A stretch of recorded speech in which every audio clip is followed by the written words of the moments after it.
Virtuous Woman, where I inspire women to think like the woman in Proverbs 31, spiritually, financially, and also relationally. So by my title, you already know what I'm going to be talking about. I am going to be talking about ghosting. First of all, what is ghosting? So ghosting is disappearing on someone without letting them know that you're gone. Like basically you're out of there and you don't give the person an explanation. You don't let them know, hey, I'm realizing you're not for me. I'm going to go ahead and on about my business. Instead, they just disappear, right? So I think we all maybe have been ghosted. Maybe we have all maybe ghosted somebody. I don't know, but from talking to people, I think we've all it's happened to the best of us. But anyway, I wanted to share my story, my experience of being ghosted in recent months. So a few months ago, I decided to open myself up to dating. I was like, I just kind of wanted to open myself up to dating somebody. And not that I wasn't open to meeting someone, but this time I actually took a step and said, I'm going to try online dating. So I went on ahead and took that step.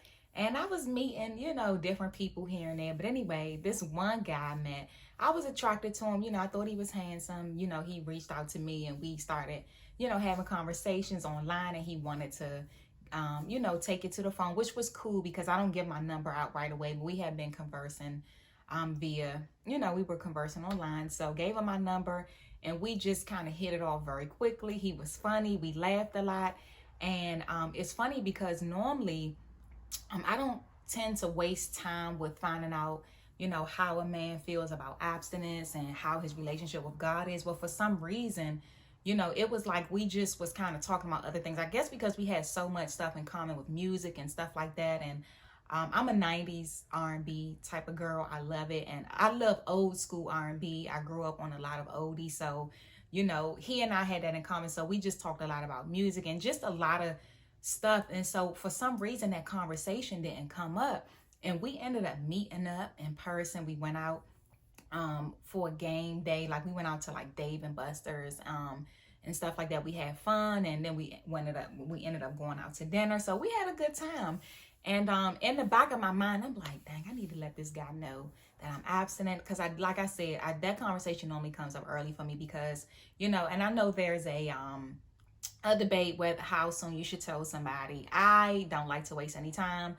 So a lot of times for me, that conversation comes up. First of all, I am very open about being abstinent. I did a video a while back on my channel. You can check it out, of why I only date men who are also practicing abstinence. So for me, it's important for me to get that information right away because I don't want to waste my time and I don't want to waste his time. Because let's be real, most relationships these days, people meet, they know eventually they're going to sleep together, right? Not everybody's practicing abstinence. I wish that more people would open themselves up to it, but the reality is that people are not. So for me, I want to be upfront and real, right? So anyway, but for some reason, I don't know, it was just like the conversation just never came up because it was just like we were just laughing and talking about so many other things. So he was pursuing me pretty hard. He was calling me every day, texting me throughout the day. He had been wanting to see me. We went out that night for dinner, and I had just had a lot going on, so I couldn't really see him as quick as he was trying to see me. So, we had a date plan, and I couldn't make it. And so that was a day that I decided that, I was like, let me have this conversation with him. It was on a Saturday, and I said, let me just talk to him and see what his head is at. Like, I knew he had a relationship with God. I knew that he believed in God. I knew he was looking for a church. He wasn't currently in a church, but I know he was looking for a church, and we were in the thick of COVID anyway. And one of the reasons why I wanted to make sure I did that was because I noticed he began making plans. Like, he lived a little over an hour from me. So he was planning on, his thing was he wanted to be able to see me as much as possible. So he said, if I need to get a hotel out there where you live, I'll do that. And then that way we can, get together one day, spend the weekend together. Not as in spend the weekend together. Well, now that I think about it, maybe that's what he meant.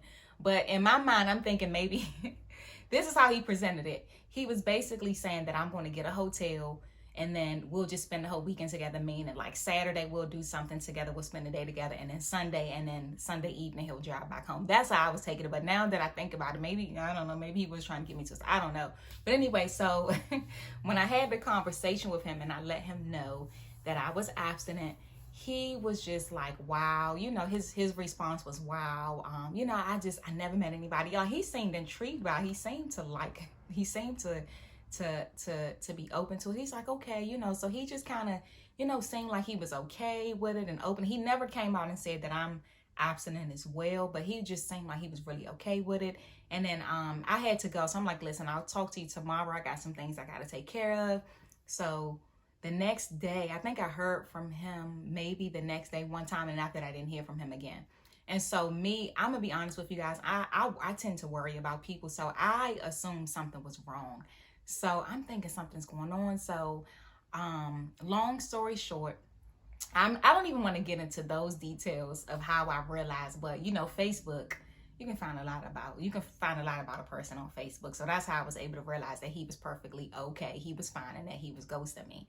And you know what? I'm laughing about it now. I was a little bit disappointed at first because I thought that we were becoming friends. Like, it hadn't been that long, but I'm so big on friendship. I love meeting new people. I love the friendship. And so I at least thought that he would have spoken up and been like, you know what? I can't.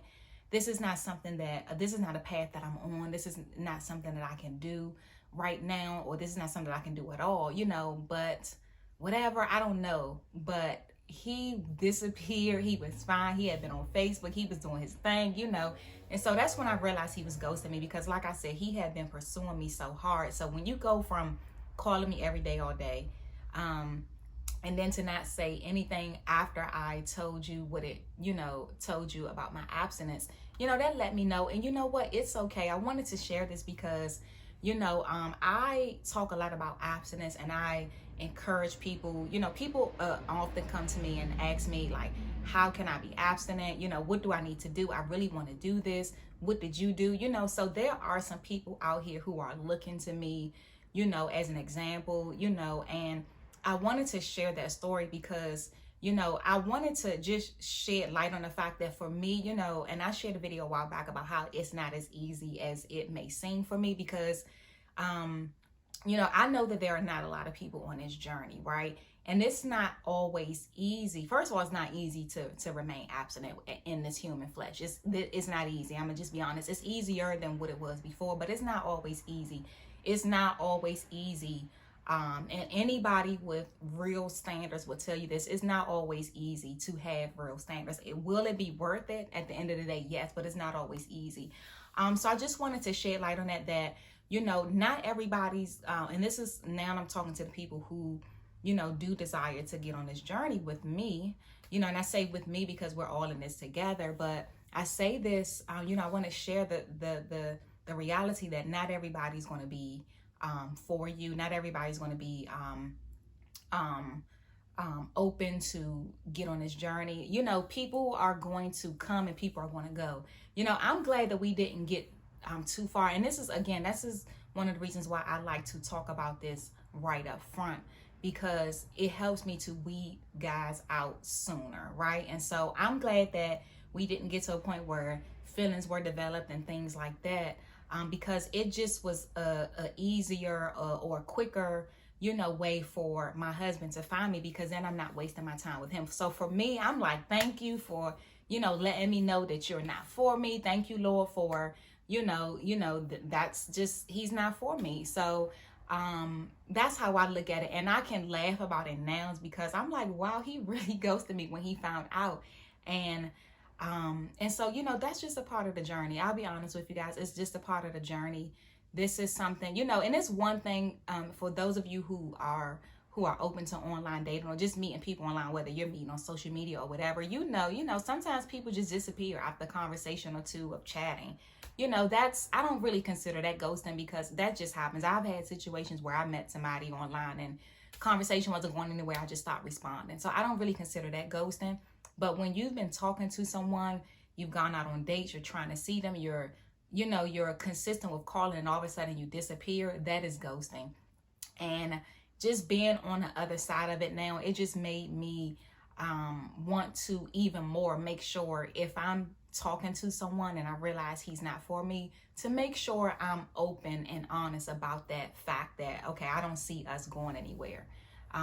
For whatever reason, whatever the reason is, I don't care what it is, to just be open and honest about it, because it's not fun, especially when you're somebody like me who is thinking, oh my God, did something happen, especially knowing where this person lived. And I can share this. He had actually just had a friend.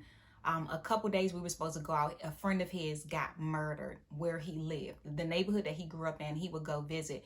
A friend of his got murdered. So honestly, I tend to worry about people anyway. So honestly, that's where my mind went.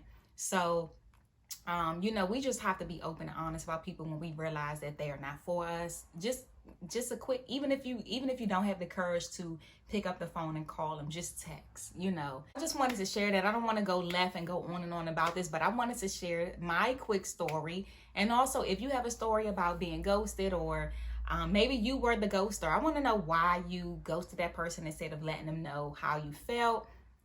Feel free to email me if you have a prayer request, a video suggestion, or a question. You can email me. I'll leave that information down below. If you enjoyed this video, go ahead and like it, and also consider subscribing if you like to see more content from me. Thank you again for visiting my channel, Thinking Like a Virtuous Woman. Be blessed.